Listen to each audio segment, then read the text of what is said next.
Olá pessoal, sejam muito bem-vindos a mais uma aula de instalação e configuração de servidores. Eu sou o professor Paulo e estarei com vocês nesta aula. Então, na aula de hoje, vamos aprender aqui os comandos e como configurar, fazer a configuração de redes no Linux. Então, antes de mais nada, vamos aprender a fazer a instalação do Ubuntu Server, a versão de servidor do Ubuntu.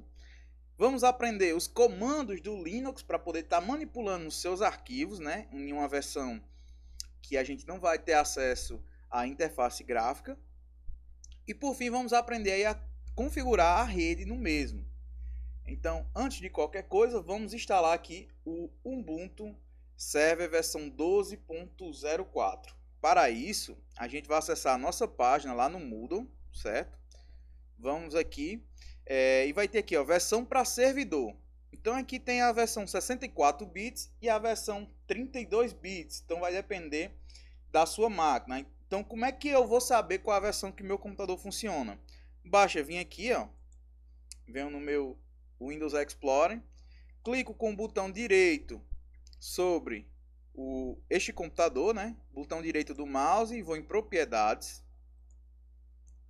Então nesse momento aqui eu consigo ver qual a versão do meu sistema operacional. Então aqui, ó, sistema operacional de 64 bits, certo?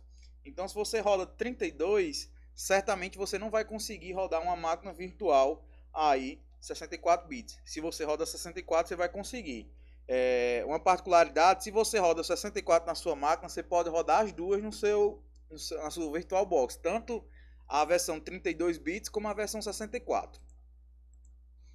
Então voltar aqui.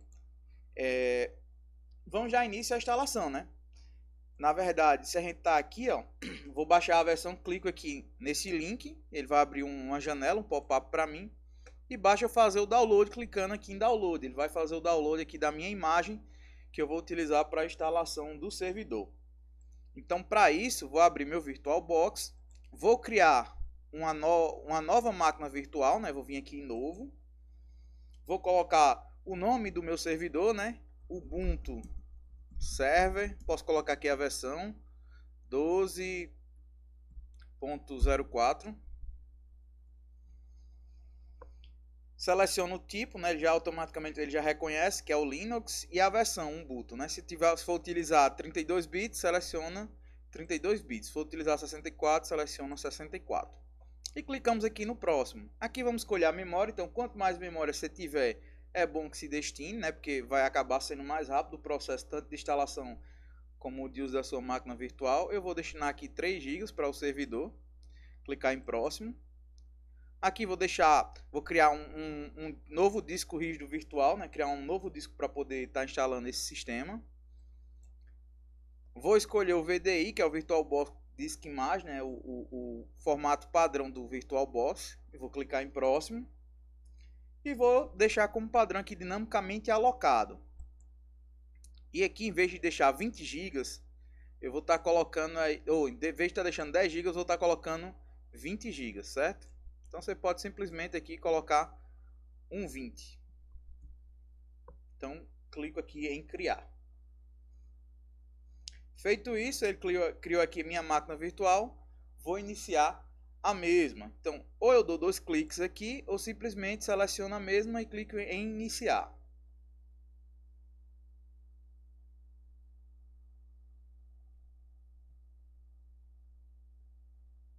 Então, ele vai pedir aqui uma imagem de disco, para poder estar fazendo a instalação.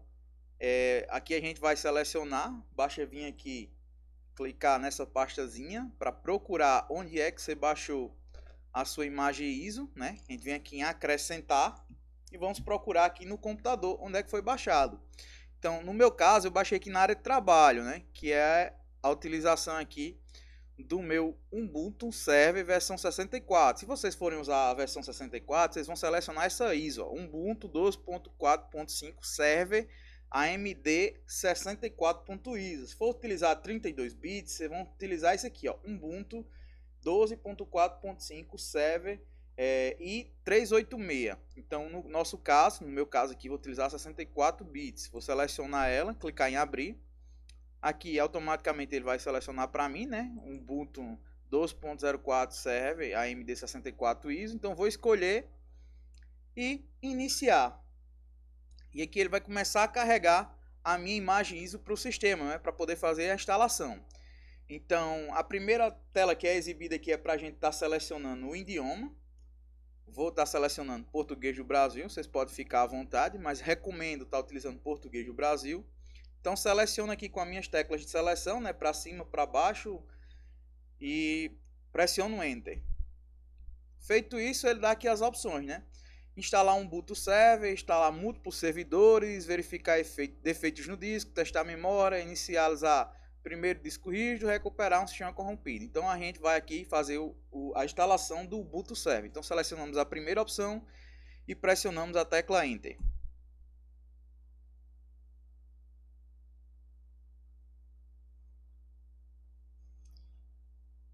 E vem aqui, né? A primeira tela que é exibida, se ele quer que a gente de fato use a linguagem português Brasil, né? Então ele solicita que se a gente quer aceitar ou não para fazer a instalação do mesmo. Então vamos clicar em sim, para ele baixar o pacote e utilizar o pacote da nossa linguagem. Aqui novamente ele pede para selecionar, né? Então vamos deixar aí, ele já deixa automaticamente marcado português do Brasil. Vamos pressionar Enter. E aqui o layout do nosso teclado, né? O padrão de todos aí vai ser o português do Brasil, a primeira opção. Basta clicar em Enter.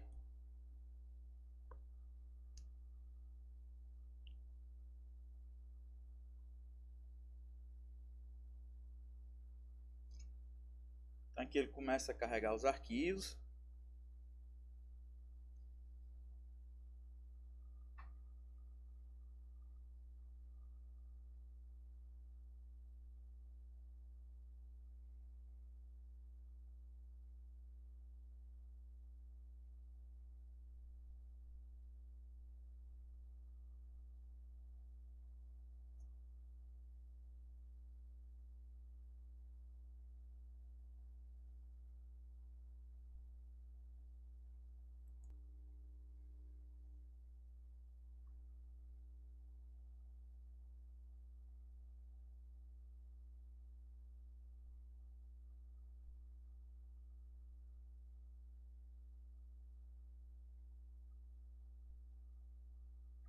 Então ele vem para a nossa primeira tela, né?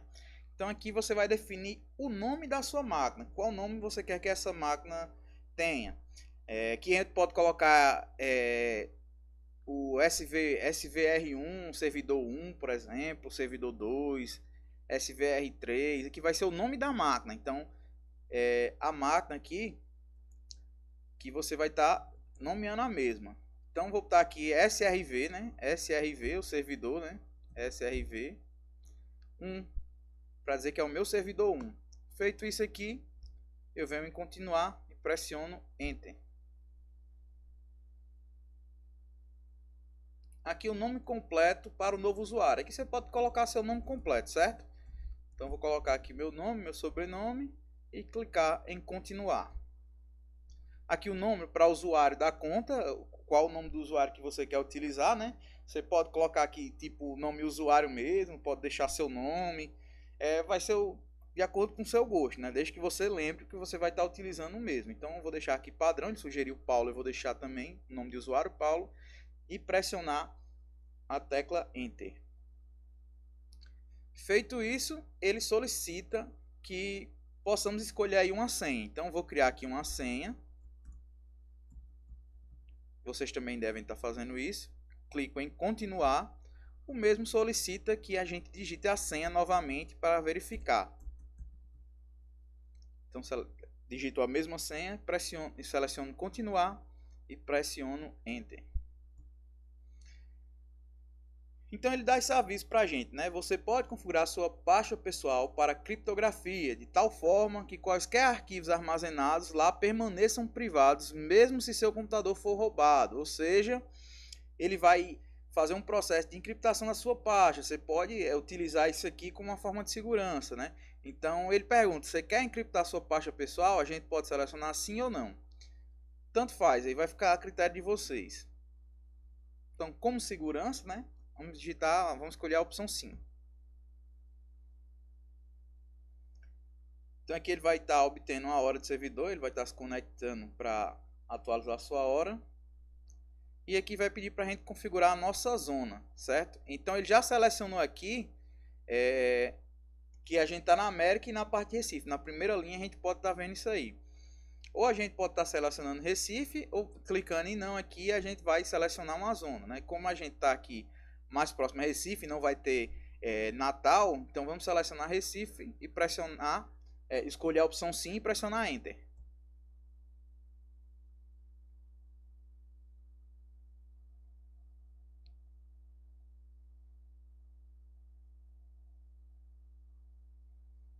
Então aqui vem um método de particionamento, né? Se a gente quer usar o disco inteiro, usar o disco inteiro e configurar o LVM, assistir, então a gente vai selecionar aqui usar o disco inteiro. Então basta selecionar a primeira opção e pressionar a tecla Enter.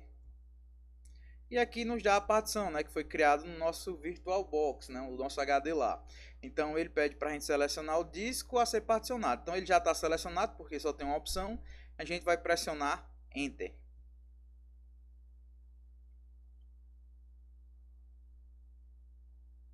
Feito isso, ele informa as mudanças que serão feitas no disco, né? Ele mostra a tabela de partição que foi criada.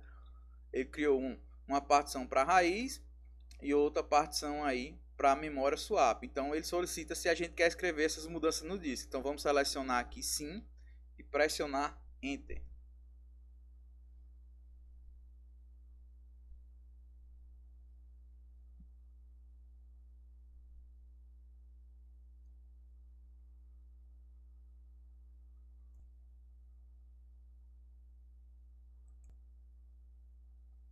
Então aqui ele terminou o primeiro processo, né, de carregamento das primeiras distribuições do Linux e pede aqui mais uma tela de configuração, que ele solicita aqui a configuração do gerenciador de pacotes, né? Se temos alguma informação sobre o proxy. Como a gente não tem nenhum proxy, não quer utilizar nenhum, vamos selecionar a opção continuar, deixar em branco aí. E aqui ele vai configurar o apt. Então ele vai obter os arquivos.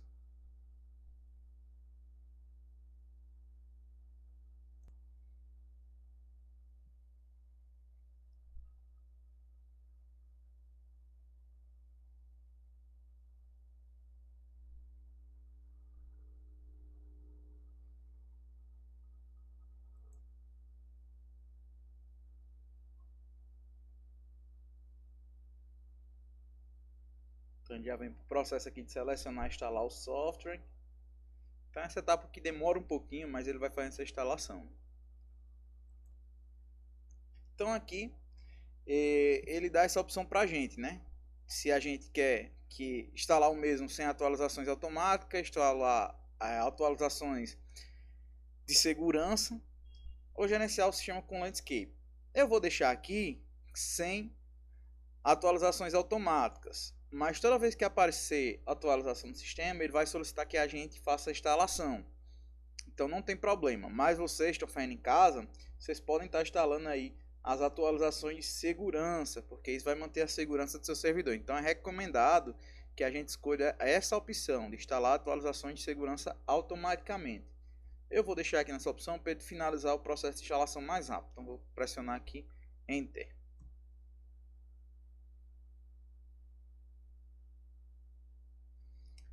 Aqui é exibido uma tela onde ele vem nos questionar se a gente quer instalar algum software juntamente do nosso sistema.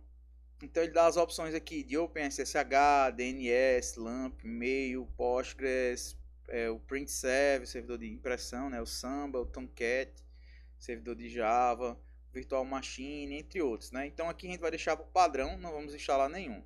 Basta a gente clicar aqui em continuar. Para isso, pressionamos a tecla Tab, né, para ele poder sair desse modo de seleção. E vamos aqui em continuar e pressionamos Enter.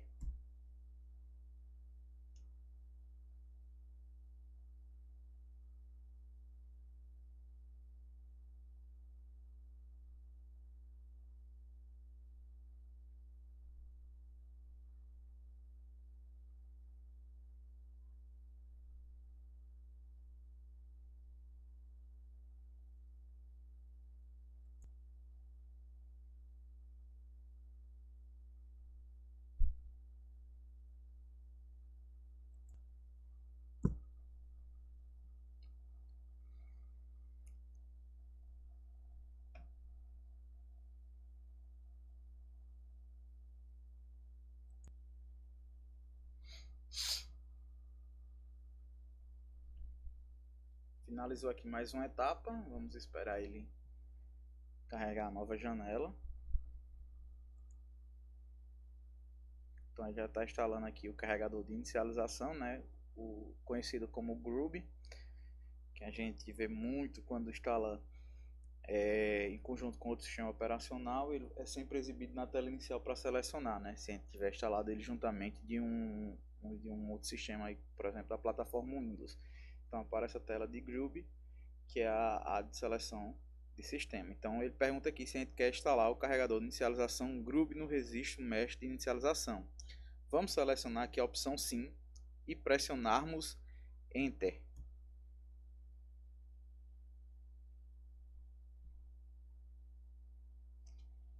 E aí ele vai fazendo a instalação do Groovy, né, inicializador do Groovy.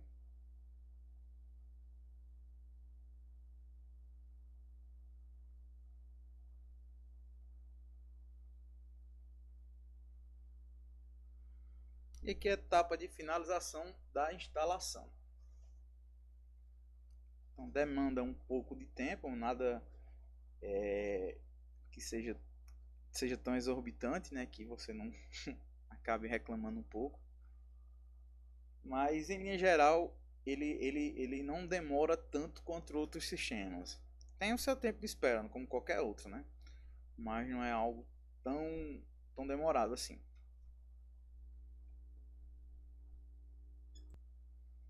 Tem que ele informa que a instalação foi completa e pede para a gente remover o nosso CD-ROM. Como a gente está utilizando uma ISO, né, automaticamente ela vai ser removida. Basta a gente pressionar em continuar e ela vai sair do nosso sistema.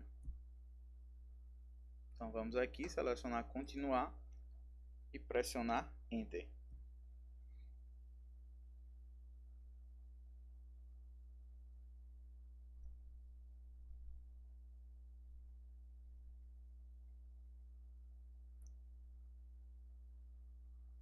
Então o sistema vai fazendo reboot, né?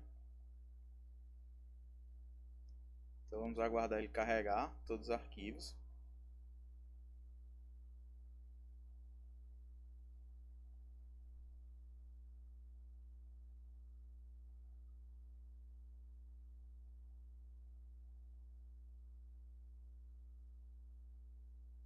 E aqui ele pede para a gente fazer o nosso login. Então basta logarmos, né? Entrar aqui na nossa conta, digitar o nosso login, né? O nome de usuário lá que eu criei, Paulo. Na sequência colocar a minha senha.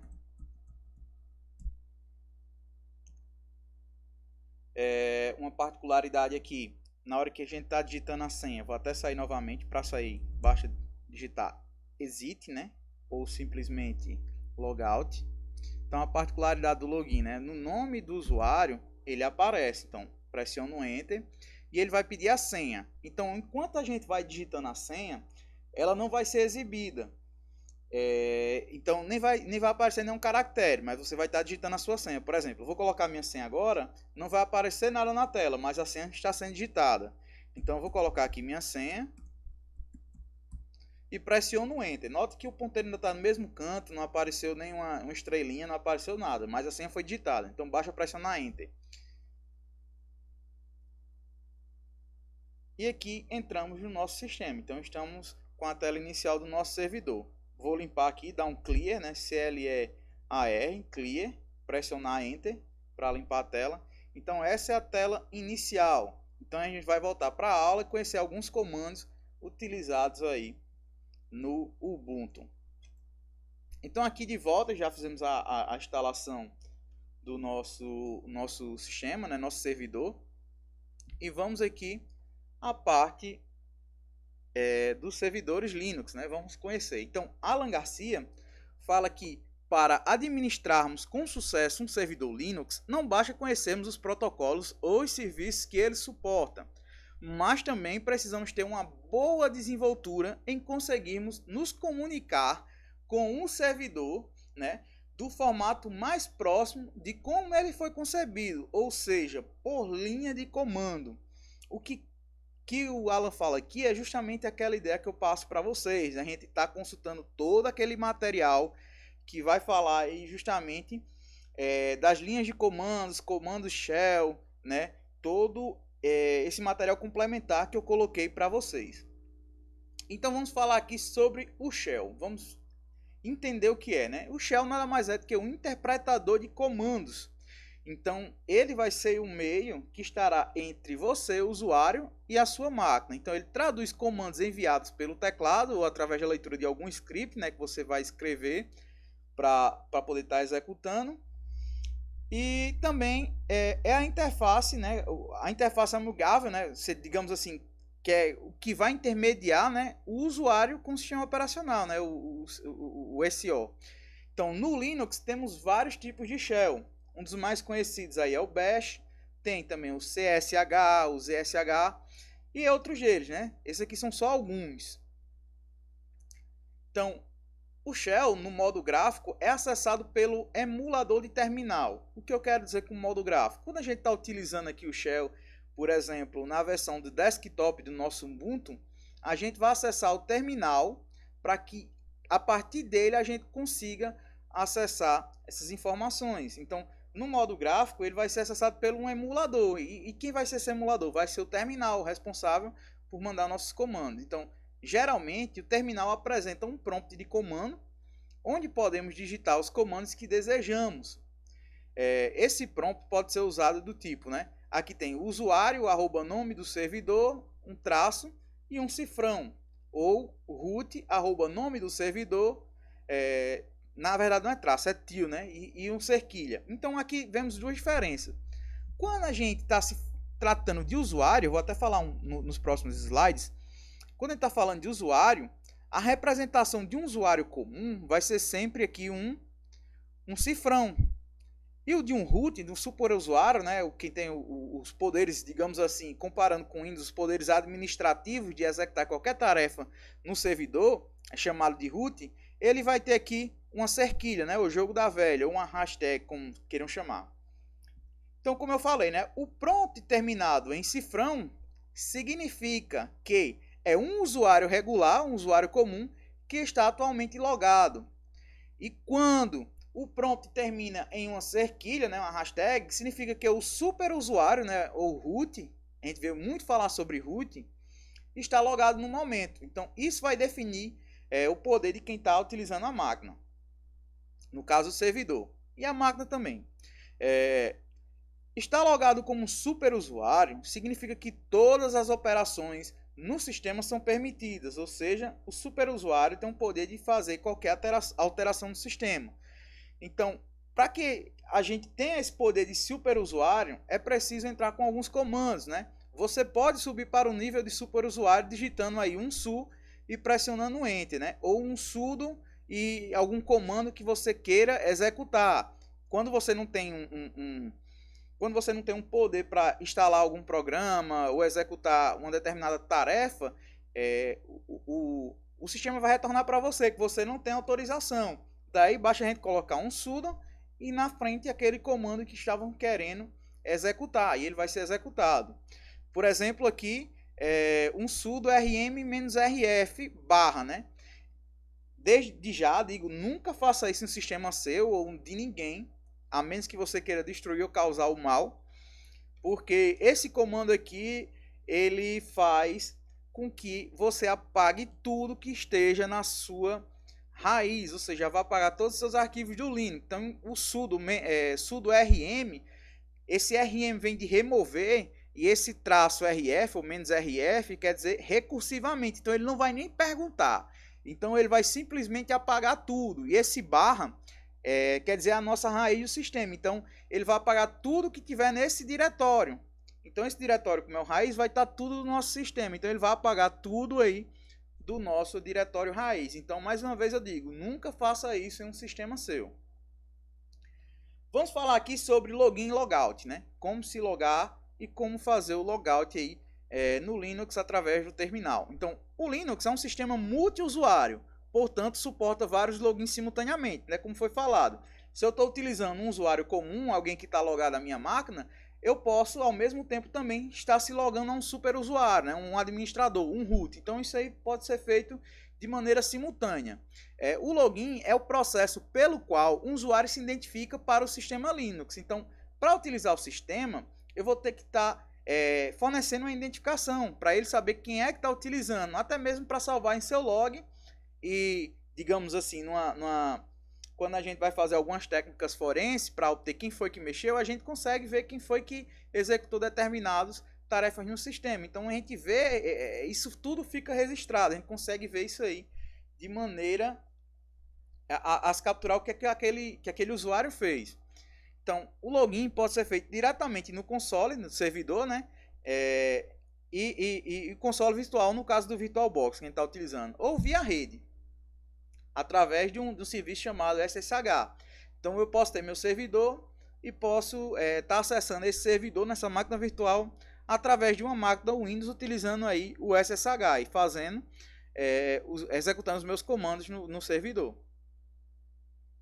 Então, como já apresentamos nossas credenciais no login gráfico, isso naquela situação lá que instalamos o Ubuntu na versão desktop, né, que a gente vê toda a GUI, né, a interface do usuário, quando a gente acessa o terminal, esse emulador não precisa que a gente faça novamente aí, registre nossas credenciais. Não vou precisar colocar meu login e senha quando a gente utilizar no terminal. Então ele vai entrar automaticamente. Isso no caso da versão desktop, né, a versão de usuário. Já na versão server, ele vai solicitar sim as nossas credenciais de login.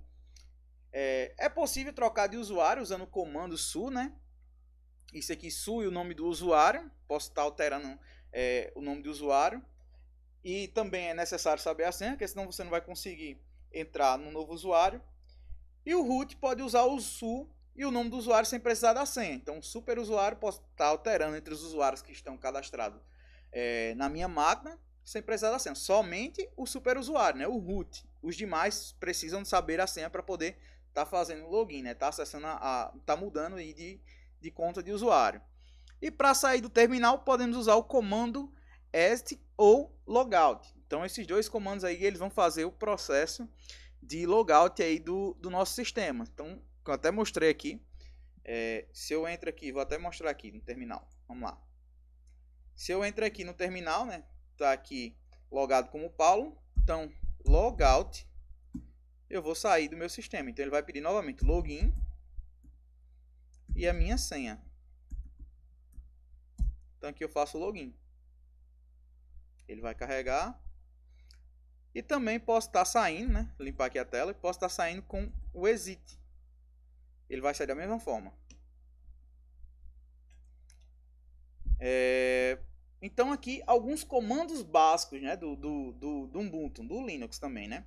Então o que a gente aprende sempre primeiro é ligar e desligar. Então para desligar o sistema utilizamos o shutdown-h now ou halt-p ou ainda o system. Em alguns casos, né, algumas versões, como algumas versões do Debian, você precisa colocar o systemctl power off, ou simplesmente nessa versão, se a gente digitar power off, ela vai estar desligando a nossa máquina. Para reiniciar o sistema, podemos utilizar shutdown-r, né, now também, tem esse complemento, é completo, shutdown-r espaço now, ou simplesmente o reboot, ou ainda a combinação das teclas, né, Ctrl Alt Del. Se der um Ctrl Alt Del, ele vai reiniciar a máquina. Então você pode obter uma ajuda rápida de qualquer comando, né? Qualquer comando do Linux, né? Através da seguinte opção, né? Traço, ou menos, como queiram chamar, help. Então vai ser uma ajuda.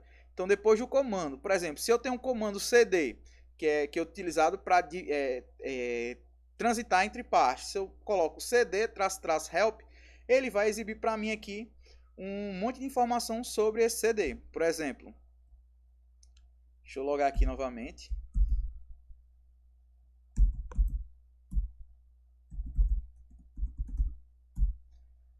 Então, só esperar ele logar.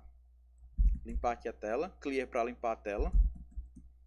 Então, se eu dou um cd --help, ele vai me mostrar aqui as opções do help, né? Era para ter mostrado. cd --help.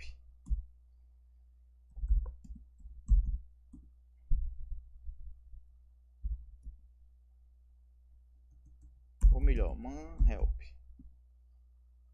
man cd. Então nesse caso aqui do cd ele não vai exibir, né? Porque cd já é um comando, não tem nenhuma função específica. Nota aqui como usuário, né? Isso aqui qualquer usuário pode fazer. Então nesse caso aqui ele vai retornar em sistemas do Debian. Então, no nosso Ubuntu ele já não vai retornar. Então cd-help para Ubuntu ele não vai ser executado. Então dá como uma opção inválida. E aqui temos, na verdade eu acho que é só um menos. Deixa eu só verificar aqui. Também não.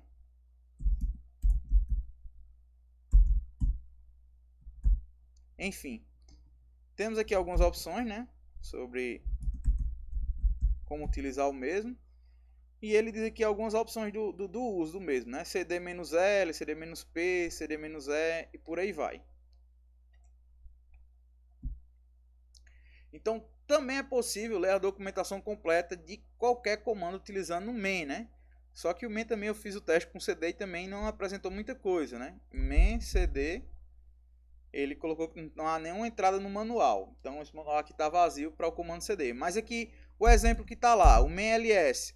Então ele vai listar aqui toda a documentação aqui, né? Todo o manual sobre o ls e as possíveis combinações que ele possa ter. Então tem as opções, né? O "-a", o "-b", o "-b" maiúsculo, então por aí vai. Para sair aqui eu dou um Q e ele vai sair. Vou dar um clear para limpar minha tela.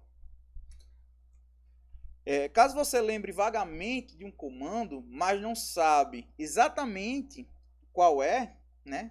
Por exemplo, nesse caso aqui o approps, né? Se você não vai lembrar qual o comando completo, você vai utilizar aqui o approps, ele vai exibir para você aqui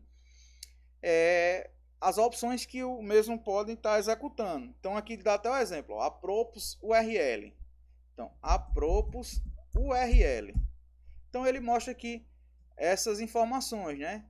Como o curl, transferência de URL, URI, por aí vai. Então, botei até aqui também, né? Diretórios, né? Ao contrário do Windows, né? Que a gente chama como pasta, que a gente chama de diretório. Então, no Linux, todos os arquivos são agrupados em diretórios, ou seja, não se chama pasta. A gente tem um costume comum de dizer pasta, até vou dizer aqui várias vezes, mas lembre sempre, no Linux será diretório. E todos os diretórios são derivados do diretório raiz, né, do barra. Como eu falei, a gente não excluiu o barra. Se excluir o barra do nosso Linux, a gente vai estar excluindo tudo do nosso sistema.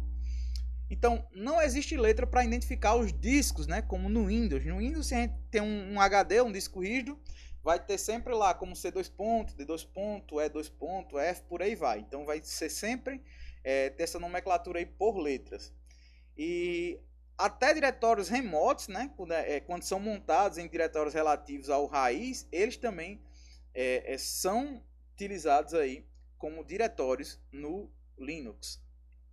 Então, para trocar de diretório, você pode usar o comando cd, como eu falei, né, change directory. Ele vai estar fazendo esse processo de mudar de diretório. Se você quer acessar uma pasta, não é pasta, é diretório. Se você quer acessar um outro diretório, você vai usar o comando cd. Então, para criar um diretório, você pode usar o comando mkdir, né, make directory. Então, você vai criar um diretório, que tem até o exemplo mkdir exercício 1. Eu vou estar criando um diretório com o nome exercício 1. E para remover um diretório usamos rmd, né? Ou seja, remove directory. Então, remover o diretório. Então, exemplo aqui embaixo, rmd exercício 1. Então, vamos aqui praticar, né? Primeiro, se eu vou acessar aqui a minha pasta home. Então, dou um cd barra home. Dá um espaço aqui. Eu acessei meu home. Dentro da minha pasta home, dá um ls para listar o que é que tem dentro. Então, tem só o meu nome de usuário. Então, cd barra Paulo, que seria a minha pasta. Vamos verificar aqui a pasta que eu estou. Só um segundo. Pronto. Então, a gente acessa as diversas pastas, né? Para criar um novo diretório aqui. Deixa eu sair daqui. Para criar um novo diretório. Então, mkdir o nome do meu diretório, né? Digamos aqui Paulo. Então, quando eu dou um ls para ele listar o que é que tem dentro aqui do meu diretório, da minha pasta home que eu estou, né? Para identificar qual a pasta que eu dou um pwd. Então, ele vai mostrar. Se eu dou um pwd, ele vai mostrar que eu estou na barra home barra Paulo. Então, estou dentro dos arquivos do usuário, do meu usuário, né? Então, dentro de Paulo. Então, dentro de Paulo, eu acabei de criar também outro diretório chamado Paulo. Então, para ver esse diretório, eu vou dar um ls que é para listar. Então, se eu dar um simples ls aqui dentro do meu diretório, ele vai mostrar que tem aqui um diretório chamado Paulo. E se eu quero remover esse diretório, eu dou um rm de remover, de diretório, espaço, o nome do diretório. Eu posso simplesmente colocar aqui um caractere e completar com tab. Então, se eu apertar o tab do meu teclado, ele vai completar para mim. Isso no caso de haver somente um Paulo, né? Se tiver mais de um, ele vai perguntar qual você vai escolher. Então, ele vai complementar até o tempo, até a parte que todos são iguais. Então, rm de Paulo, eu pressiono o Enter e ele removeu. Então, se eu dar um ls aqui, para listar, não vai ser mais exibido nada. Então, o diretório Paulo foi removido. Então, para listar um conteúdo, acabei já falando, né, de um diretório, usamos o comando ls. Então, ele vai estar listando aí, o exemplo ls traço sla ou menos sla barra etc. Ele vai listar tudo do diretório barra etc, né, com todas as características de permissões, entre outros. Então, vamos fazer o teste aqui, ó. ls menos sla barra etc. Então, ele vai listar tudo isso aqui. Então, todos esses arquivos aqui vão estar dentro do meu diretório etc. Deixa eu limpar aqui a tela. E vamos voltar aqui para a apresentação. Então, para saber o diretório que estamos, né, o pwd, eu já mostrei também. E alguns diretórios especiais, né, que vai ser o ponto, que é o diretório atual, onde se está, né, ponto. O dois pontos, né, ponto, é o diretório pai do diretório atual, que vai ser o diretório anterior ao que a gente está, né. O tio é o diretório home do usuário, ou seja, quando a gente estiver no diretório, dentro do diretório home vai ter um tio. Traço é o diretório anterior. Então, como eu mostrei a vocês, se eu vim aqui, ó, dar um ls menos sla dentro da minha pasta home, isso aqui é dentro do meu diretório, na pasta não, do meu diretório home. Então, vou mostrar aqui, ó, que eu estou, aqui tem o meu ponto, né? E eu estou dentro aqui da minha pasta home, né? Do meu diretório home, do meu usuário, né? No meu barra home barra Paulo. Então, no Linux existem alguns diretórios que são criados para armazenar arquivos específicos, né? Utilizados pelo sistema. Então, quais são eles, né? Vamos ver aqui. Tem o barra, como já foi falado, né? O que é o diretório raiz, que contém todo o sistema, todos os arquivos vão estar dentro do raiz, né? Todos exceto os do ROM, quando a gente separa a partição. O barra boot, que é os arquivos de inicialização do sistema. Então, todos os arquivos responsáveis por inicializar, no caso da gente, o Ubuntu, eles vão estar dentro do barra boot. Tem o barra proc, que vai estar com o sistema virtual de informações do kernel, né? O kernel que vai ser o núcleo do nosso sistema, que é aquilo que é responsável por todo o processamento. Vai ter o barra dev, que é o diretório de dispositivo do sistema. O barra etc, que vai ser responsável pelos arquivos de configuração do sistema. O barra lib, onde vai ter todas as bibliotecas do sistema. O barra root, que vai ser como se fosse, na verdade aqui, o diretório home, né, do usuário root, do superusuário. Então ele vai ter aí um exclusivo para ele, que é o barra root, que vai ser o diretório home do root. Então o barra home é o diretório que contém os homes de todos os usuários do sistema. Então meus dados, como qualquer outro usuário que eu criar, vai estar sempre dentro do barra home. Temos o barra bin, né, que vai ser todos os binários do sistema, onde vai estar os comandos nesse caso. O sbin, que já é também a questão do root, né, os binários que só podem ser executados pelo superusuário, né, o root. O barra USR, né, Unix System Resource, né, que contém as aplicações do sistema, uma das pastas bem importantes. Tem o barra var, que contém os dados das aplicações de sistema. O /tmp, os diretórios e arquivos temporários vão estar aqui nesse diretório, né, tmp, que é um diretório temporário. Então, todos os arquivos temporários são passados para esse diretório. O /mnt, que é o diretório para montar outros sistemas, né, ou até mesmo a gente utilizar aqui um sistema externo. Digamos aqui que se eu quero colocar um HD, ele vai ser montado aqui no MNT. O /opt, que são as aplicações opcionais, geralmente aplicações não incluídas na distribuição que está sendo usada no momento. O /srv, que é o diretório que abriga o sistema servidos publicamente. Então, um exemplo aqui, o caso, se a gente for utilizar uma aplicação web, um Apache, ele vai estar aí dentro do SRV. Então, eu deixei aqui essa advertência. Atenção, bastante atenção. Como o Linux é um sistema aberto e usado em várias distribuições, apesar de existir aí uma base comum, né, o seu kernel, nenhuma distribuição é obrigada a usar as convenções aqui apresentadas. Então, o que foi mostrado pode ser utilizado dá certo aí no Ubuntu, mas no Debian não. Pode dar certo em algumas versões do Ubuntu, entre outras não. E o que eu quero dizer com isso é que eles não mantêm um padrão. Então, é um sistema livre, cada um faz aí a sua versão. E podem ocorrer ter comandos diferentes. Então, sempre será interessante ler a documentação específica da distribuição que está se usando, né? A distribuição que está sendo utilizada. E vamos falar aqui de arquivos. Então, todos os arquivos no Linux estarão necessariamente dentro de um diretório. Então, não vai estar dentro de pasta. Então, não se preocupe que vai ter arquivo dentro de pasta. Os arquivos vão estar em um diretório. Usamos Touch para criar um arquivo vazio.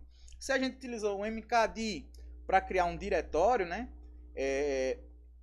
Eu utilizo um Touch para criar um arquivo vazio. Tem até o exemplo aqui, Touch meu novo arquivo. Então, se eu dou um touch meu arquivo, então eu vou estar criando um arquivo vazio com o nome meu arquivo. Então podemos mover, renomear um arquivo usando mv, né, que é de move.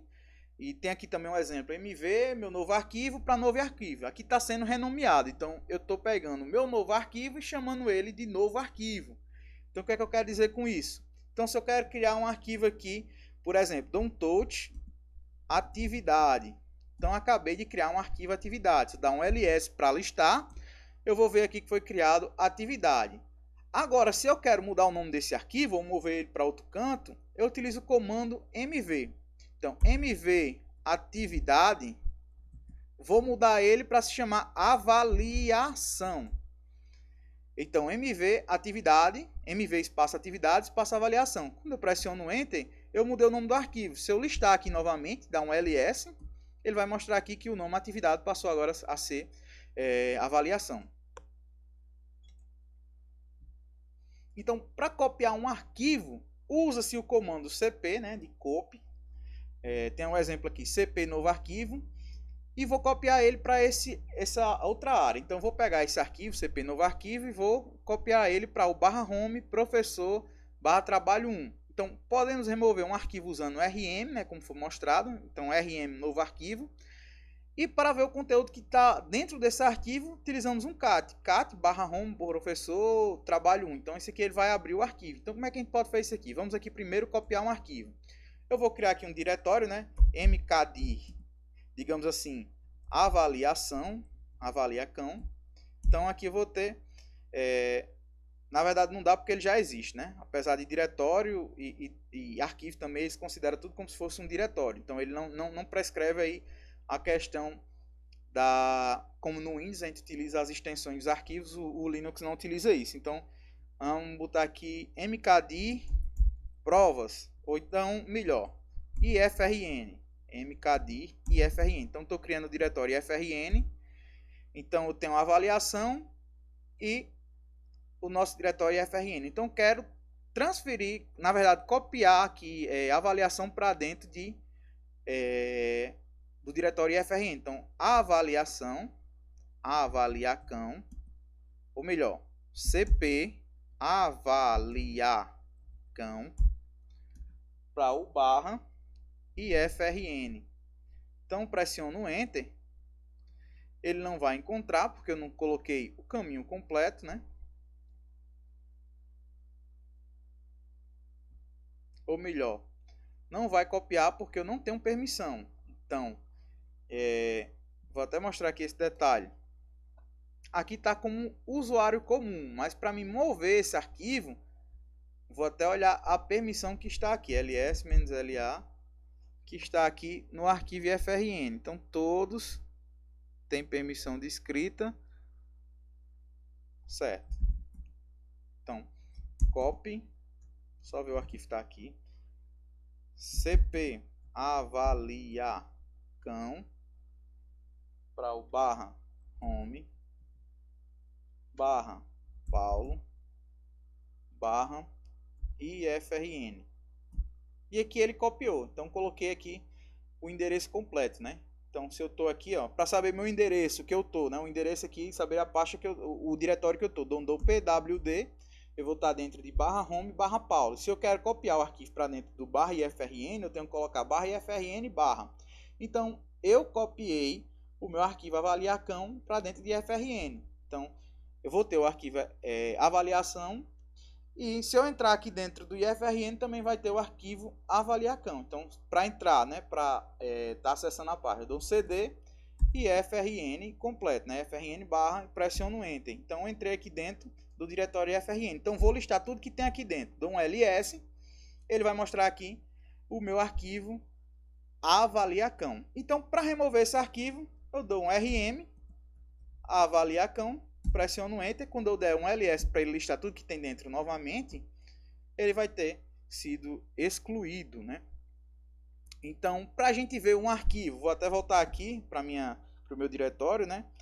Para a gente ver aqui o que é que está dentro do meu arquivo aqui, do meu avaliacão. Então, dá um cat avaliacão, dou enter, ele não vai mostrar nada porque não tem nada. Então, para me editar, existem alguns editores de texto, a gente vai utilizar aqui o Nano, é bem simples, a gente coloca Nano avaliacão. Então pressiono Enter e vai aparecer aqui a tela de avaliação, na verdade o arquivo para edição. Então eu vou colocar aqui estará meu primeiro texto. Então para gravar eu pressiono Ctrl O, pressiono Enter e ele gravou, né? Vou clicar, vou apertar Ctrl mais X para poder sair e vou dar um cat avaliacão para poder ver o que é que está dentro. Então no momento que eu dou um cat avaliacão, ele vai mostrar, aqui estará o meu primeiro texto. Então ele vai mostrar aquele conteúdo que está dentro lá do arquivo que eu criei, né? Do avaliacão. Então voltar aqui para nossa apresentação. Para editar um arquivo, você deve escolher um editor e usar esse editor para modificar o arquivo. Um editor comum, de modo texto, é o que a gente acabou de utilizar, né? O Nano. Ele é autoexplicativo e tem os comandos listados abaixo da tela. Ou seja, se a gente quer salvar um arquivo, se a gente quer gravar, entre outras infinidades, ele vai ter lá as informações sendo exibidas na parte inferior da tela, como a gente viu. Então, se você quiser ver mais detalhes sobre o Nano em si, vocês podem utilizar o link que eu deixo aqui para vocês, né? O www.vivolinux.com.br, e tem um artigo aqui, né? Introdução ao Linux e o editor de texto Nano. E um exemplo aqui de acessar um arquivo com Nano, né? Que a gente até já fez, né? Nano e o nome do arquivo, e a gente vai acessar aquela página do arquivo do Nano. No Nano, né? Um arquivo no Nano. Então, como se dá aí os sistemas de arquivos, né? Eu até antecipei, né? O Linux em si ele não vai considerar a extensão. Então, ele não vai se preocupar com isso, mas sim com o conteúdo, né? O binário que tem dentro desse arquivo. Então, para montar um sistema externo, né? Como um HD externo ou um pendrive, usamos o comando monte. Eu não tenho um pendrive para a gente fazer um exemplo aqui, mas seria praticamente esse exemplo que está aqui. Sudo mkd, né? Vou criar aqui um diretório, né? No diretório monte, e o nome do diretório vai chamar HD externo. Então, para mim executar a montagem, após criar o diretório para onde vai ser montado, eu vou dar o comando sudo monte, né, o executar. Esse sudo aqui é para ter o poder de superusuário. Então, quando eu coloco sudo tanto aqui no mkd como no monte, é para subir o poder do meu usuário para superusuário, né, o poder de root.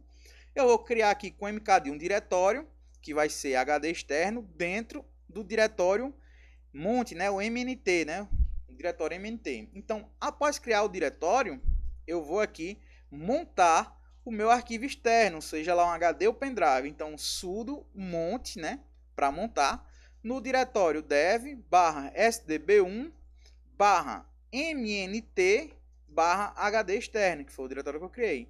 E para desmontar usamos o mesmo comando, né? Só que em vez de utilizar o monte, a gente utiliza o monte. Tem um U na frente do monte, então o ponto de montagem. Nesse caso seria o monte /dev /sdb1 /mnt /HD externo. Para listar a capacidade restante de armazenamento, né, de um disco ou até mesmo do nosso usuário, a gente utiliza o comando df-h. Para listar o espaço usado de um determinado diretório, né, utilizando aqui o dush e o caminho do diretório. Por exemplo, dush home aluno. Se eu quero olhar aqui o tanto de espaço que já foi utilizado pelo meu usuário, basta colocar aqui o do, né, do -sh, do -sh. É importante notar que no Linux existe diferenciação entre maiúsculas e minúsculas. Então, se eu tiver uma pasta, na verdade um diretório com o nome aluno maiúsculo e um diretório com o nome aluno minúsculo, eles vão ser dois diretórios distintos. Então, para a gente testar aqui o tamanho do espaço utilizado no nosso diretório, né? Então, aqui basta eu colocar um du -sh e ele vai mostrar aqui para mim que está sendo utilizado 76 KB nesse meu diretório aqui, que é o /home/paulo. E aqui vamos falar de permissões, né? O que faz o Linux aí um sistema bem seguro é esses sistemas de permissões. Se a gente digitar um ls-l em qualquer diretório vai aparecer algo parecido com isso abaixo, né? Isso que está mostrando aqui nessa imagem. E a gente até já viu, né? Que vai mostrar todas as permissões. E o que seria essa sopa de letrinhas, esse montante de letras que aparece aqui na esquerda, né? Esse RW, RW, R, essa sopa de letrinhas que aparece aqui antes das informações do nosso arquivo. Então vamos entender, né? Cada letra dessa, ela representa uma permissão atribuída ao arquivo ou ao diretório em questão. Então, essa sequência de letras, elas vão determinar quem é o dono do usuário, quem é um grupo ao qual o dono pertence e os demais, né, as outras pessoas que podem estar utilizando o sistema. Então, vamos entender. O primeiro bit que aparece aqui, né, no caso aqui um traço está em amarelo, ele vai identificar o tipo do objeto, né, se é um diretório, se é uma aplicação, entre outros. Então, esses três primeiros aqui vão representar aí as permissões do dono, aquele que criou o arquivo.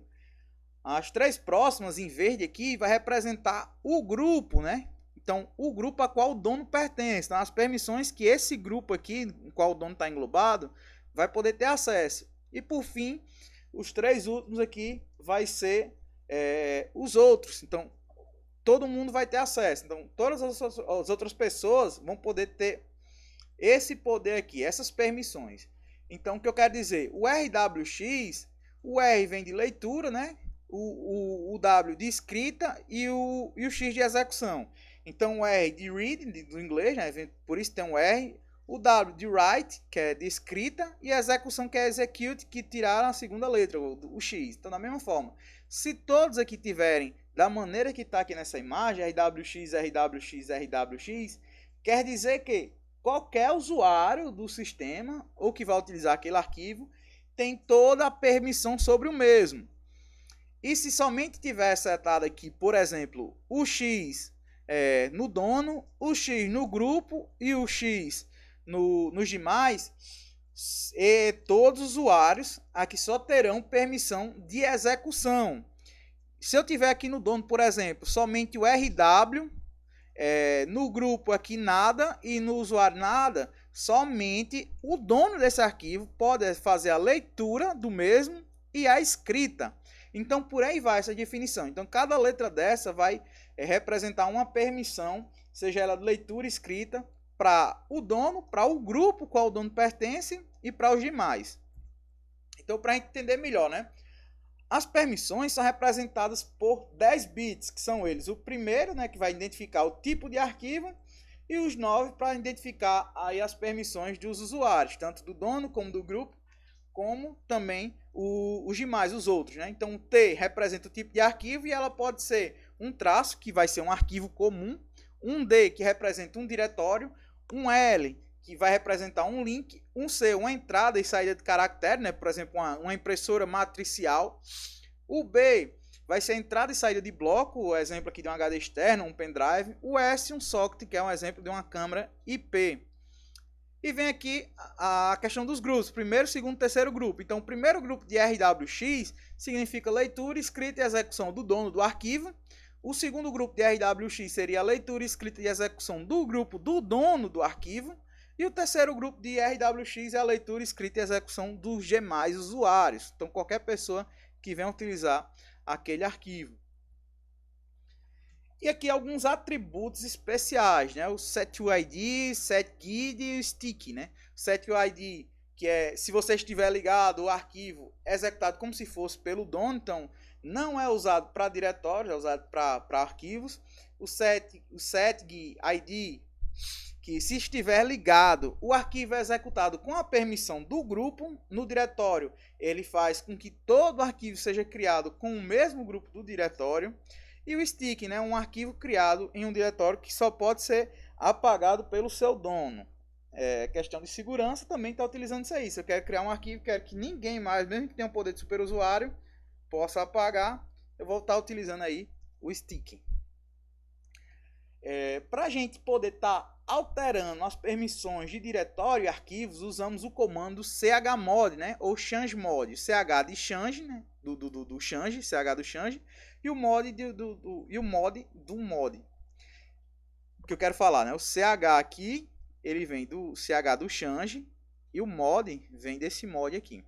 Então a sintaxe chmod, usuário, grupo, outros, né? Mais ou menos ou igual. Então isso aqui eu posso estar adicionando uma permissão, retirando uma permissão ou igualando ela a uma permissão. E aqui as permissões que eu vou estar dando. E por fim o nome do arquivo. Então lê-se changed, né, chmod, U de user, G de grupo, O de outros, others, e A de all. Para adicionar, lê-se o mais, para remover o menos, ou para ficar igual, o igual. E aqui as permissões, né? Read, o R, write, escrita, né? O W, o X do execute, e aqui as permissões especiais, né? setUID, GID ou stick, né? Que vão ser esses outros que estão aqui, o S, o G ou o T. E o nome do arquivo na sequência. Então, por exemplo, aqui chmod e o G, então vou alterar aqui o usuário, né, o dono e o grupo, que eles vão ter as permissões iguais RWX e RWX, então do arquivo. Então, esse arquivo aqui vai ter as permissões de usuário e de grupo, todas com poder de execução, leitura e gravação. Então, veja mais consultas no manual men-chmod. Então, se a gente pressionar um men-chmod, a gente vai ver lá o manual com todas as instruções sobre chmod. Então, vamos fazer aqui um teste. A gente tem aqui o nosso arquivo avaliação, né? Então, ls-l, vou mostrar todas as permissões desse arquivo. Então, ls de avaliação, então, o usuário, que é os três primeiros aqui, ele tem leitura e escrita, o grupo tem leitura e escrita, e os demais só tem o poder de leitura, né? Read. Então, se eu quero alterar essa permissão, note que ela está bem aqui, ó, em cima aqui, ó. Se eu quero alterar, eu vou clicar em chmod, vou colocar os grupos que eu quero alterar, né? Digamos aqui, se eu vou querer alterar o usuário, ou seja, o dono, e o grupo, ou até mesmo os outros, né? Others, igual a RWX, o nome do meu arquivo, avaliacão. Se eu der um Enter, quando eu dar um ls-l, todo o meu arquivo obteve permissão total. Então, tanto os usuários, como o dono, como o grupo, vai ter permissão total sobre o meu arquivo. Então, para deixar ele padrão como estava, eu posso vir aqui, executar a seguinte tarefa: chmod go menos para remover. Aí eu vou remover aqui qual permissão? A de execução, né? O x, que não tem nenhum. Então, vou remover aqui o x. E o arquivo, o nome do arquivo, que é avaliacão. Quando eu der um enter, dá um ls-l, ele vai mostrar para mim que foi removido o poder de execução por todos, né? E vamos aqui deixar esse nome arquivo com a permissão que estava padrão. Então, tanto o dono do arquivo como o grupo, ele tinha essa permissão que já está aí. Mas o usuário comum, a gente vê aqui, ó, o usuário comum só tinha permissão de quê? De leitura. E aqui ele tem a permissão de leitura escrita, né? Read e write. Então, para a gente remover, faz o mesmo procedimento. chmod. Vou colocar aqui, no caso, somente o O, né? Que é de outros, né? Os demais. Menos a permissão que eu vou querer remover. Se eu quero remover aqui a permissão de escrita, vou digitar um W e colocar aqui na frente o nome do meu arquivo, avaliacão, e pressionar Enter. Quando dá um ls-l e pressionar Enter, eu vou ver que foi removido aqui a permissão de escrita dos meus outros usuários. Então, nota aqui, ó, nessa linha, está igual à primeira. Então, eu modifiquei e depois alterei a permissão até ficar da maneira inicial. Você pode alterar o dono de um arquivo usando o chown, né, o change owner, para mudar. Por exemplo, um ch, ou a gente chama também de chown, né, professor, nome do arquivo. Então, posso definir que o arquivo agora vai pertencer ao professor. Então, é interessante que se tenha outro usuário para poder estar fazendo essa alteração. Então, posso estar alterando aí o dono do arquivo com esse comando. Você também pode alterar o grupo do dono usando shgrp, né, o change group, né, o exemplo shgrp alunos trabalho 1. Então, vou dizer que o grupo agora vai ser de alunos, né, e o trabalho 1 vai pertencer ao grupo de alunos. E geralmente apenas o root tem permissão para realizar essas trocas. Então, somente o superusuário, né, ou o dono do arquivo pode estar alterando essa parte aí dos arquivos. Então, chegamos aqui. Vamos dar início agora à configuração de redes, né, no ambiente Linux. Então, falando aqui, recapitulando, né, os protocolos TCP/IP. A gente já viu bastante no início da disciplina. Então, é o protocolo implementado em software, então ele independe de um hardware, então ele vai ser implementado via software. Então, alguns protocolos da pilha, né, todas listadas, envolvem algum tipo de transmissão ou controle, que eu separei até alguns aqui para a gente relembrar. O TCP, né, eu ia falar TCP/IP. O TCP é o protocolo responsável pela transmissão e controle, né? O UDP é o protocolo de datagramas. Tem o IP, o Internet Protocol, o ARP, né, o Address Resolution Protocol, que é responsável aí por resolver a questão de endereços MAC, né, endereços físicos nas nossas interfaces de redes. O ICMP, que é a Internet Control Message Protocol, né, conhecido aí também como o PING, que faz o acesso às nossas interfaces. O PPP, Point to Point, né, o ponto a ponto, né, o protocolo ponto a ponto, e por aí vai. Tem uma infinidade de protocolos. Então, toda a teoria sobre os protocolos e serviços podem ser revisadas no material do módulo 1, disponibilizado na página da disciplina, né, no nosso Moodle. Então, quem tiver curiosidade pode estar revisando lá esse material. E vamos aqui entrar na interfaces de rede. Então, no Linux, as interfaces estão localizadas no diretório /dev e são criadas dinamicamente. Como tudo no Linux, os dispositivos são representados por arquivos. Um exemplo aqui de interface, né? O que a gente vai ver lá, o LO vai representar a interface de loopback, ETH0, ETH1, ETH2, ETH3, ETH infinitos, vai ser as interfaces de rede local, as interfaces que vão estar presentes na nossa rede. O PPP, assim também como o PPP0, PPP1, por aí vai, que vai ser as interfaces de rede, geralmente ADSL, não se usa muito, a gente também não vai utilizar. O WLAN 0, WLAN 1, por aí vai. São as nossas interfaces wireless. E aqui a configuração manual. Então, o comando utilizado para configurar manualmente as interfaces de redes no Linux é o ifconfig. E o exemplo aqui, né, já deixo aqui bem claro, a gente começa com a cerquilha, né, hashtag a gente viu que para poder fazer essa execução precisa ter o poder de superusuário, né, o root.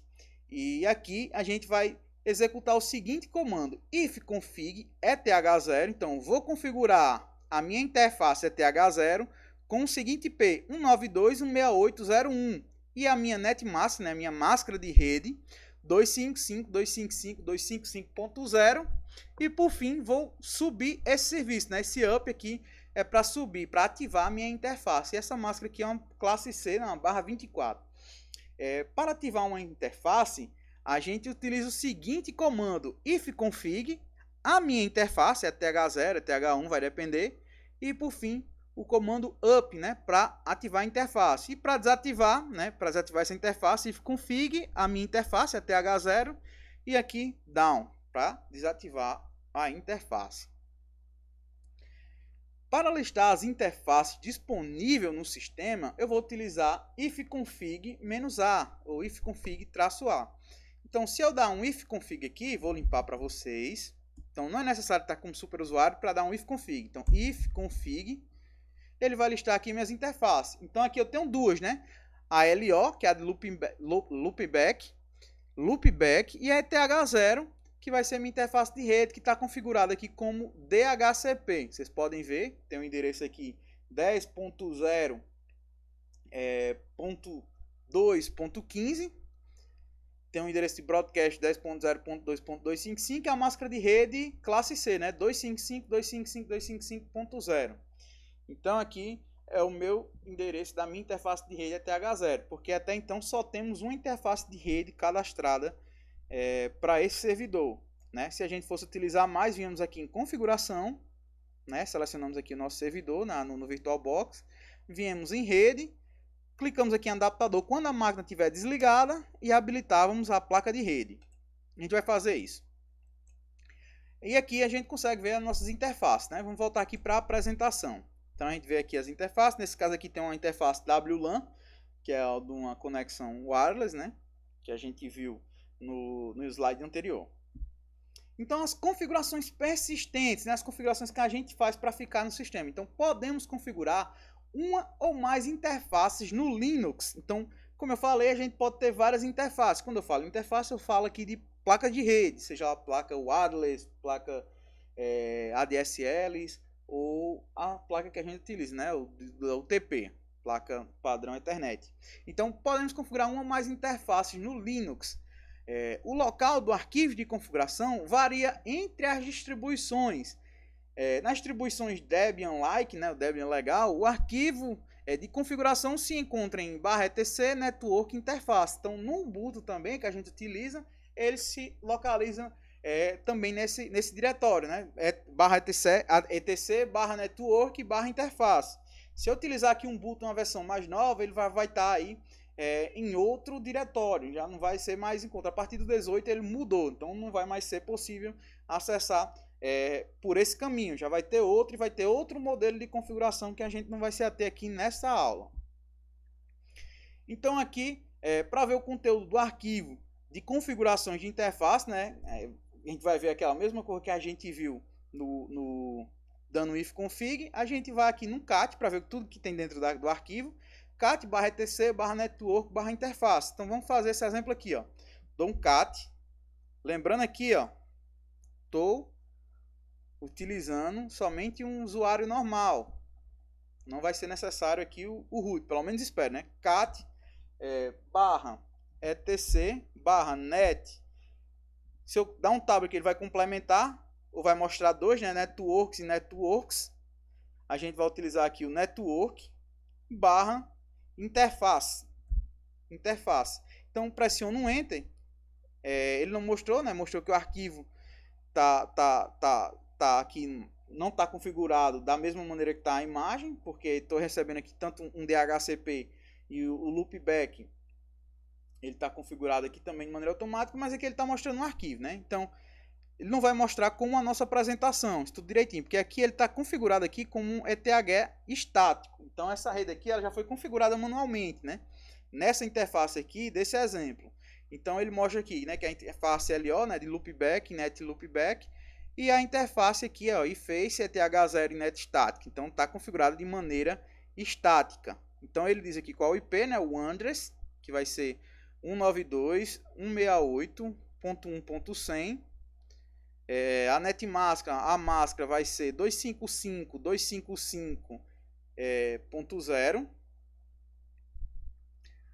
O network, né, o endereço de rede, né, que é o IP que nós utilizamos, geralmente ele é sempre para a rede, é 192.168.1.1.0. O broadcast, que é o último endereço, 192.168.1.255, e o gateway, que é o endereço geralmente do nosso roteador, né, o endereço 192.168.1.1. Então ele aqui dá um alô hot plug, aqui as configurações da versão da nossa interface de wireless, né? Então tem toda a parte de configuração também aqui da wireless. E a nossa, no nosso exemplo aqui, ela está configurada como DHCP. Ó. Nessa linha aqui a gente pode ver, ó, que ela está iniciando automaticamente, né? Automaticamente assim que iniciar o sistema, que se inicia aqui a nossa interface ETH0, e essa interface ETH0 ela vai receber aqui o DHCP. Então o ICP vai ser gerado pelo meu servidor de DHCP, que nesse caso está sendo o VirtualBox, está gerando um próprio IP aqui via NAT para essa minha máquina. Então a configuração persistente, existe algumas diretrizes, né? E essas diretrizes básicas são, nesse caso aqui, o auto ETH0 vai ser para o sistema iniciar e desligar a interface automaticamente. Então, se eu coloco o auto ETH0, o sistema vai iniciar. Quando ele iniciar, ele vai iniciar aqui essa minha interface de rede.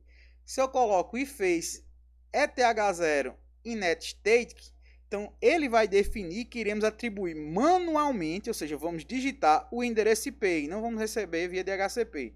Além do endereço IP, vamos definir também a máscara, o gateway, o endereço de broadcast, o endereço de rede normalmente, né? Etc.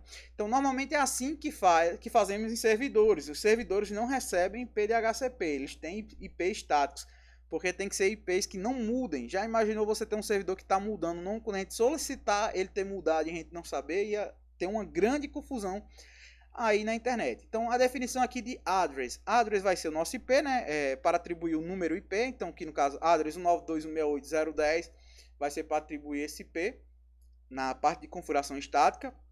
Assim como netmask 255.255.255.0 atribuir a máscara de rede, e o gateway 192.168.0.1 para configurar o gateway necessário para acessar a internet. Depois de configurar a interface no arquivo etc, etc/network/interface, podemos subir, né? Podemos ligar, digamos assim, ou desligar, ou baixar alguma interface usando os comandos if up e if down. Por exemplo, aqui um if up no ETH0, eu vou ligar aqui minha interface ETH0, e if down, vou desligar a minha interface ETH0. Então, a resolução de nomes. No Linux, o responsável pela resolução de nomes é resolver a resolução dos... digamos aqui que seja um processo como o DNS, né? Então, essa parte de resolvedor de nome, ele vai resolver os nomes. Então, vai definir um IP para resolver esse nome. Então, a resolução dos nomes depende de 3 arquivos. Quais são eles? O /etc/nsswitch.conf, né? O que é um namesafe switch. O /etc/host e o /etc/resolve.conf. Então, a gente vai ter que estar alterando esses 3 arquivos aí para estar resolvendo nomes, como se fosse o nosso DNS. Então, deve existir em /etc/nsswitch.conf uma linha que configura a ordem em que irá haver a resolução dos nomes. Por exemplo, host files DNS. Então, vai resolver esse nome de files DNS. Neste caso, primeiro a resolução será local, né, via o /etc/hosts, e depois o sistema irá consultar o DNS remoto. Ele vai acessar o IP externo de DNS, como é feito em todos os servidores, como a gente viu lá na parte de introdução à rede de computadores, né? Que a gente vê que ele primeiro vai resolver localmente, se ele não conhecer, ele vai jogando para os demais DNS até encontrar a resposta daquele servidor e retornar com a informação que foi solicitada. Então aqui no arquivo /etc/host podemos configurar qualquer nome e qualquer IP. Então se o NS Switch estiver configurado para consultar primeiro o host, podemos sobrepor qualquer nome que desejarmos. Por exemplo, se a gente dá um cat /etc/host, o IP local, né, 127.0.0.1 localhost. Então, quando eu digitar localhost, eu vou estar acessando, na verdade, aqui o IP local, né, loopback, como a gente chama também, que é 127.0.0.1. E aqui podemos definir também 192.168.1.1 como sendo esse site, né, www.meuwebsite.com.br, ou seja, meu website local. Então, quando eu digitar meu website local ou digitar lá no meuwebsite.com.br, ele vai ser redirecionado para esse IP, e não necessariamente para um IP externo, como também 192.168.1.2, espaço banco de dados. Ou seja, se eu quisesse colocar aqui 192.168.1.2 espaço bancodobrasil.com.br, quando eu digitasse Banco do Brasil, ele na verdade iria retornar aqui para o meu endereço local. Haja visto que ele vai consultar primeiro o meu host antes de sair para um outro DNS.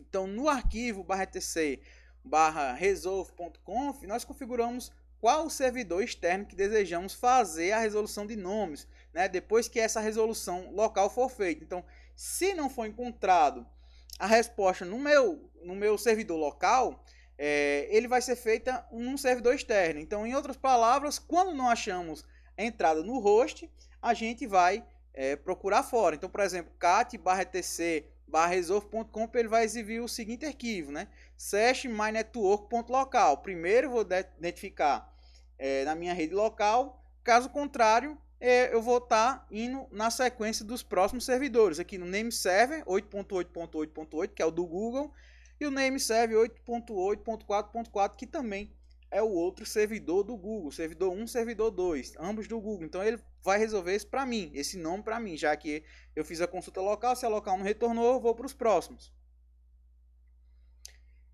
E chegamos aqui na documentação adicional. Todos os comandos e arquivos de configuração aqui apresentados possuem documentação adicional no próprio Linux. Então o Linux tem uma grande documentação sobre tudo, e você pode executar o man comando para ver detalhes adicionais sobre o comando, ou o man arquivo de configuração para ver exemplos de configuração, e por aí vai, né? Tem uma infinidade de possibilidades que o Linux possibilita.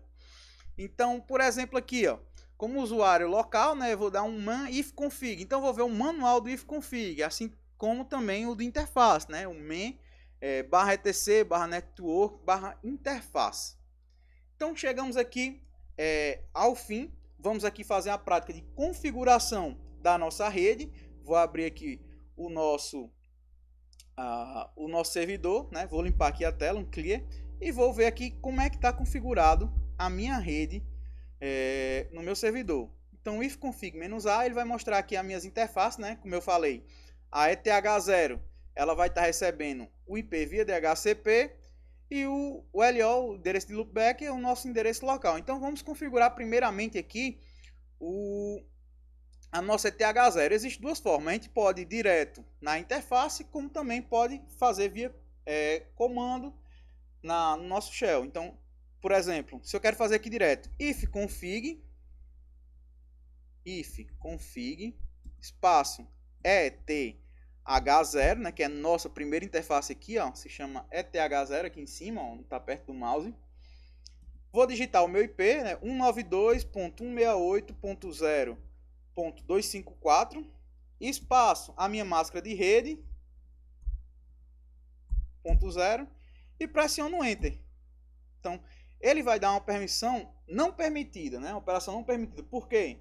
Porque aqui a gente está como usuário local, né? Tá aqui o meu cifrãozinho. Então tem que estar como a cerquilha, o meu hashtag. Então vai ser aqui sudo ifconfig ETH0 192.168.0.254 espaço 255.255.255.0, que é a minha máscara de rede. Então dou um Enter, ele vai pedir minha senha, eu vou executar aqui, ele vai dar argumento inválido, porque eu não defini quem é o IP e nem quem é a minha máscara de rede. Então tem uma série de comandos aí que é preciso ser feito, né? Então se eu der também aqui somente o meu ETH0, ele vai executar somente com o IP, porque ele não vai definir quem é o meu IP. Então, entre o IP e a minha máscara de rede, eu tenho que colocar aqui netmask 255.255.255.0 e aqui ele vai configurar. Então, se eu der um if config, eu vou ver aqui a minha configuração. Então, ele já retornou para mim aqui, ó, que meu endereço foi configurado de maneira estática. Então, ele já não é mais recebido aqui um DHCP, ó, minha interface é a TH0, mudou o meu IP, que antes estava lá como 10.0. alguma coisa, agora está passando a ser 192.168.0.254. Essa é a maneira mais simples, mas nem tanto confiável. Então, para a gente acessar a maneira de interface mais confiável, seria a gente vir no diretório cd, vou entrar aqui no diretório, né? cd/etc cd/etc/networks, né? Ele vai aparecer duas opções de network aqui, ó. Network. Então aqui vou listar, ele vai mostrar meus arquivos, né? Que a gente vai utilizar aqui é o interface. Então vou entrar nesse arquivo. Para me acessar esse arquivo, eu vou utilizar meu editor de texto, né? O Nano Interface. Vou dar um Enter. Beleza. Vou conseguir alterar? Vou, mas não tenho permissão aí de superusuário, então não vai adiantar nada. Então vou dar um Ctrl X para sair e vou entrar como superusuário. Então sudo nano interface, posso fazer isso aqui também. Ou entrar já como root, né? Sudo su e colocar minha senha e ficar como superusuário. Então aqui tem a parte de configuração. Note que a configuração padrão aqui, quando eu reiniciar a máquina, ela vai voltar para essa configuração. Então, para que ela, toda vez que eu reinicie a máquina, não precise configurar aquilo tudo manualmente, eu venho alterar esse arquivo aqui de configuração. Então, como é que eu faço ele? Vamos fazer a configuração manual. Então, como é feito isso aqui? Como a gente viu lá no nosso slide, a gente vai mudar aqui o nosso padrão, né? O iface init loopback vai ser mantido, mas vamos entrar aqui no iface ETH0 da nossa interface, né? Ela está sendo iniciada automaticamente, né? O nosso interface ETH0, porém ela está recebendo aqui os dados via DHCP. Então, para a gente configurar isso aqui, a gente vai mudar de DHCP para estático, ou seja, static. Feito isso, a gente vai definir os parâmetros da nossa interface. Então, como é que a gente vai fazer isso? Vamos dar um Enter e vamos digitar aqui o address, que é o nosso IP, e vamos definir 192.168.0.254. Na sequência, a nossa máscara de rede, né, netmask, que vai ser 255.255.255.0. Depois, nossa rede, né, nossa network, nosso endereço de rede, que vai ser 192.168.0.0, ou seja, o primeiro IP aí da nossa rede, que ele não é utilizado para atribuir nenhum host, né, ele é somente utilizado para a rede. Na sequência de broadcast, né, broadcast, que vai ser 192.168.0.255, que vai ser o último endereço da minha rede, né, que também não pode ser atribuído à máquina, ele vai ser atribuído somente para broadcast, né?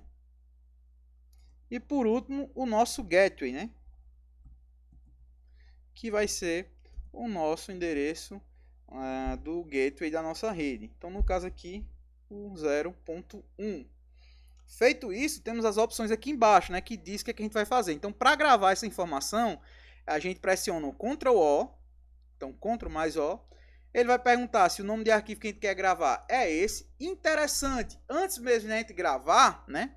É interessante que a gente faça um backup desse arquivo, para que não tenha problema depois. Então, como é que a gente faz isso? Vou cancelar aqui, para a gente fazer isso aqui da maneira correta, certo? Então salvar, eu vou clicar não.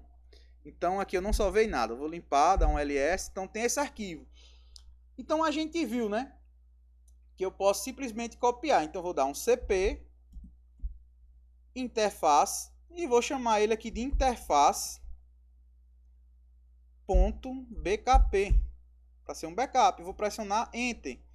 Então vai dizer que eu tenho permissão negada. Então vou dar um sudo cp para copiar, né, interface, e vou copiar ele com o nome interface.bkp. Então vou dar um enter e ele criou aqui um arquivo igual ao meu com o nome interface BKP. Nota que nessa linha aqui, ó, que eu vou ter o interface BKP. Então, se dá algum erro, alguma configuração errada quanto a isso aqui, eu vou ter esse backup para mim voltar. Então, antes de configurar, é interessante a gente sempre fazer um backup. Se eu fiz a configuração, validou, deu tudo certo, eu crio um backup novamente da minha interface configurada. Então, feito isso, eu vou configurar, né? Então, para a gente poder configurar, a gente já viu que a gente tem que estar como superusuário, né? Então, sudo nano, que é o nosso editor de texto, e o arquivo, que é a interface.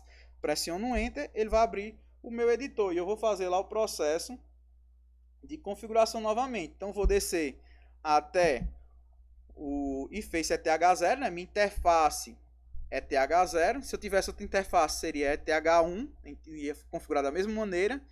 Init DHCP. Então, vou apagar aqui o DHCP e colocar static e começar a minha configuração. Então, primeiro o address, meu endereço IP, né? Meu endereço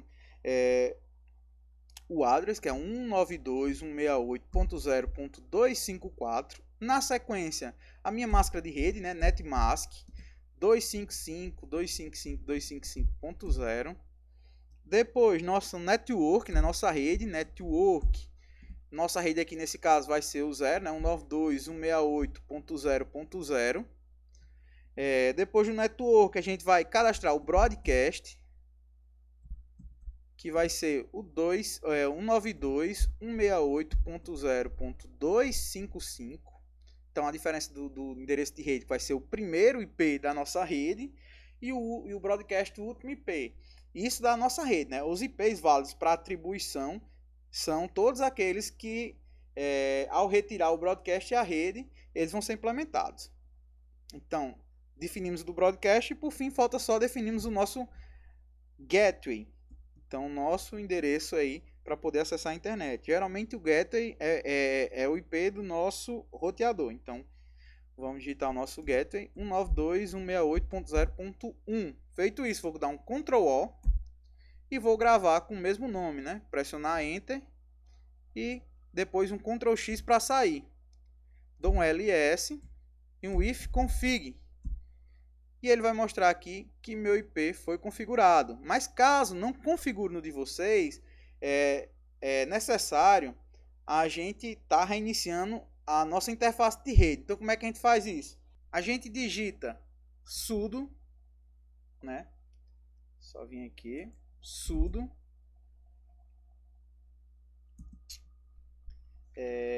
barra etc barra init.d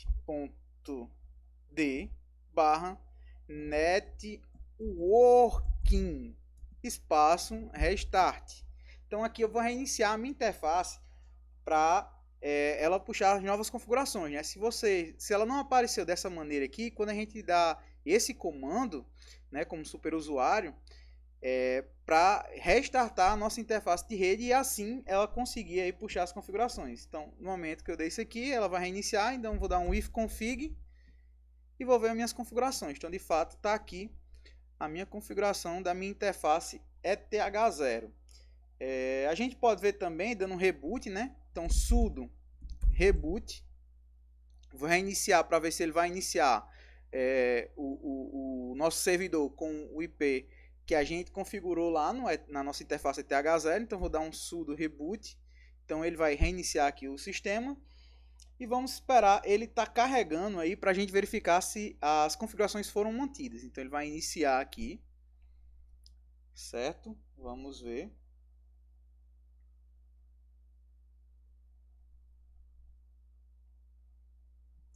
Só aguardar ele terminar de iniciar.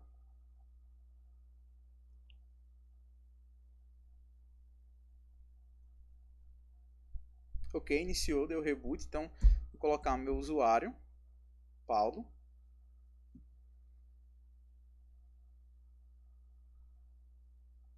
E a minha senha. Só esperar ele solicitar a minha senha aí.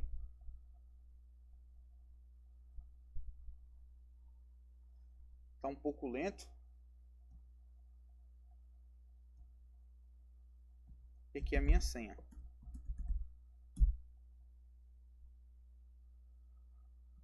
Então fiz o login aqui. Vou verificar minhas configurações de rede, né? Dar um if config e ver minha interface aqui, ela se mantém configurada. Então ETH0 está do jeito que eu deixei, né? Na minha configuração lá estática. Vamos adicionar aqui uma nova interface no nosso VirtualBox.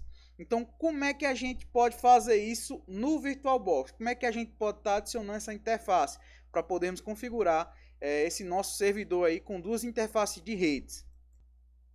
Antes de mais nada, a gente vai desligar, né, nossa máquina para poder estar inserindo aí uma nova interface. Então, é sudo power off. A gente vai desligar o nosso servidor, né? Vou colocar aqui minha senha. Então aqui ele vai desligar o nosso servidor. Então ele vai ser desligado. Feito isso, eu vou em configurações. Então, para isso, vou aqui no menu configurações. Espero abrir aqui a tela de configuração. Venho em rede e adiciono aqui um novo adaptador. Seleciono aqui adaptador e clico em habilitar a placa de rede. Seleciono aqui rede interna. O nome deixo o padrão, né? Intnet. Posso também mudar, mas vamos manter esse padrão aí quem está utilizando em todas as nossas máquinas. E aqui deixamos como está. E clicamos em OK. Feito isso, vamos iniciar aqui a nossa máquina virtual, né? Que agora está com duas interfaces de rede. Então vamos clicar aqui em iniciar a nossa placa de rede. Então vamos aguardar ela iniciar aí, certo?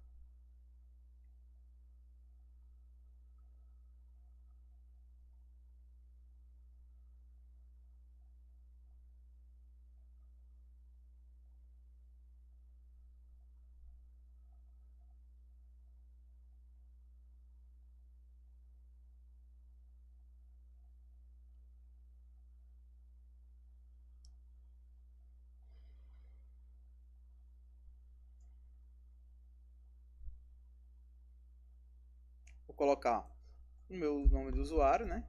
Paulo. Pressionar Enter. E a minha senha.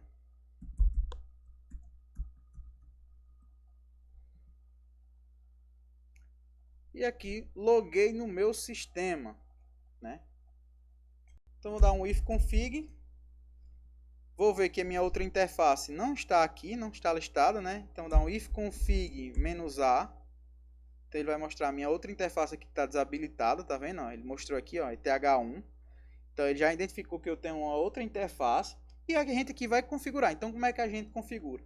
Novamente, né, o poder de superusuário, sudo, aí a gente vai nano e vamos lá no arquivo nano, que é /etc /network /interface. Então pressiona Enter, vai pedir a minha senha de superusuário, vou digitar aqui, entrei e vou definir aqui a minha interface de rede, a minha segunda interface de rede, né, é ETH1. Então, primeiramente, alto ETH, em vez de ser 0, agora vai ser 1. Então, vou iniciar ela automaticamente quando iniciar o meu sistema. E vou definir a interface, né, eFace ETH1, né, eFace ETH1, Inet Static. Então, estou definindo ela que ela vai receber o IP de maneira estática. E da mesma forma aqui, vou só preencher o address 192.168.0.254, que não vou utilizar o 254, porque eu já utilizei na versão, na nossa interface 0. Então, está aqui 253. vou colocar a minha máscara de rede. Então a máscara é a mesma, né, para eles poderem estar na mesma rede. Então 255, 255, 255.0, uma máscara do tipo classe C, né, barra 24. A nossa rede network, que vai ser 192.168.0.0, para fazer parte da mesma rede. Nosso broadcast, que vai ser aí o 192.168.0.255, que é o último IP. E o nosso gateway, né, gateway, que é 192.168.0.1. Feito isso aqui, é só conferir se está tudo ok, né? O address 192.168.0.253 e o do ETH0254, netmask ok, network ok, o broadcast e o get. Então eu vou clicar aqui em Ctrl O para salvar, dar um enter e depois um Ctrl X para sair. Feito isso, dá um clear, né? E um if config. Então ele vai mostrar aqui somente as minhas duas interfaces, né, que estão habilitadas. Então a gente vai fazer aquele processo, né, sudo barra etc barra init.d barra networking restart. Então ele vai restartar as minhas configurações de interface, as minhas interfaces de rede. Então pressionei um enter, ele restartou e vamos ver se ele iniciou aqui a nossa outra interface. Então if config, e aqui ele vai mostrar que iniciou aqui as nossas duas interfaces. Então vamos ver se as duas estão se comunicando. Vou dar um ping para a minha interface, entre as interfaces, né, ping 192.168.0.254. Então a 254 está respondendo e vou dar aqui o ping também, deixa eu limpar aqui. Dá o ping para 192.168.0.253 e também vai estar respondendo. Então a conexão aqui foi mantida. Se eu conectar qualquer máquina que esteja na mesma rede aqui interna do meu VirtualBox, eu também vou conseguir pingar essas máquinas. Então só o teste final. Vamos reiniciar o sistema e ver se ele vai carregar essas configurações padrões. Então eu venho aqui, dou um sudo reboot. Ele vai reiniciar aqui o meu sistema, no meu VirtualBox. Então vamos verificar aí se ele vai subir as configurações como a gente manteve. Então só esperar ele carregar o sistema.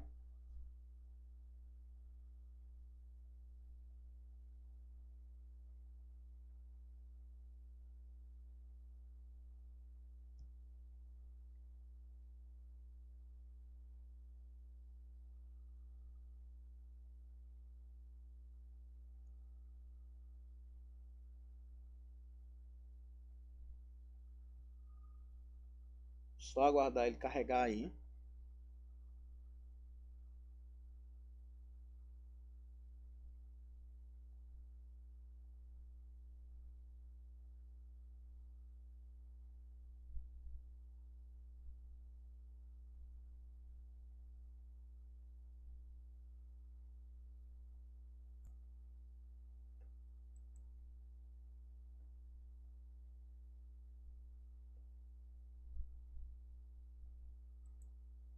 Vamos pressionar Enter para ver se ele já inicia.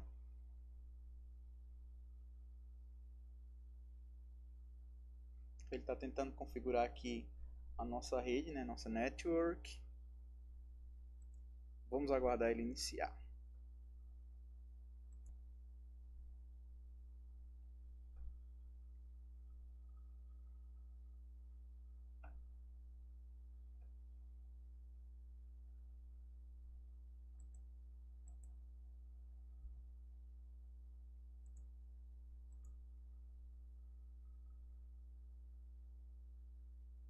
Então iniciou aqui.